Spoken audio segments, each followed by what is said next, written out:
And this, another disturbing report about ISIS, quite disturbing. The New York Times just published a story about how the terror group uses sex slavery as a recruiting tool and embraces it as part of its culture.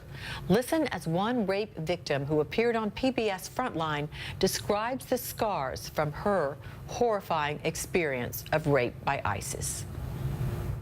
يعني تشتغلنا معك هاري وصاي كل هرب الآخر المدان شويكي هي تيشة ونزه مع وكاز شد بجم جارنا هكا ساعات سيف شيبي كهرتبي بهناوان المدة إلا كم ده جارا روجدنا عن تخوشة وجامنا هي تعموانا بدبي مبا أف هي هردو بيتري المبا معي.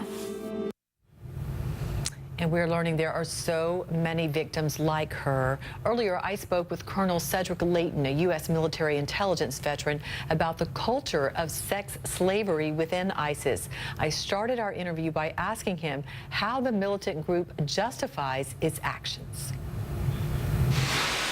Well, they're basically trying to take selective verses of the Quran and use them as a way in which they can justify their actions. So you're dealing with several factors here. You're dealing with many societies within the Islamic world who, in essence, do not provide a means of sexual expression for a lot of people that are within those societies, and outside of the bounds of marriage. And so this is a way in which that kind of sexuality can be expressed. But of course, the problem that you run into is that this is not something that is condoned by Islam. It is not condoned by mainstream Islam of either the Shiite or the Sunni sects.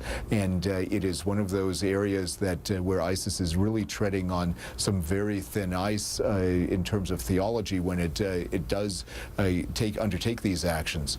And you talked about the fact that they're condoning it and using it, and I want to talk about the fact that they're also using this. This is another part of the sickness as a recruiting tool. The fact that they can do this. Yes, absolutely. And they're looking at it as a way in which to attract young males of military age, which in essence are the 17 to 28 or so year old young males, and they are the prime target for ISIS's recruiting efforts. And those recruiting efforts have yielded some benefits. They've, of course, been able to increase their number of fighters that they have, and one of the ways that they do that is they promise these recruits that they will have, in essence, sex slaves at their service. And this is one way that they get these men to serve with them. And it is also one way in which the whole system condones this kind of behavior. And it's wide-ranging in the system, and it's a systemic situation.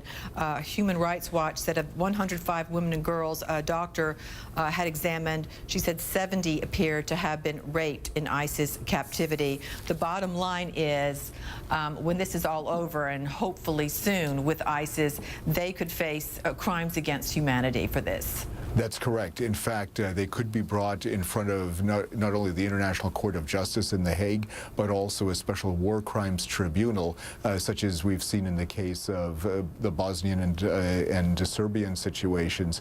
So that is definitely a path that the world powers could take, because these crimes are so egregious, they are so beyond the norms of behavior that nations have come to expect in the 21st century, that ISIS and its leaders can very well expect to be charged under the UN Charter as well as under international law for these crimes. Colonel Cedric Leighton, we appreciate you joining us to talk about this very important subject. Thank you. You bet, Natalie. Thanks for having me.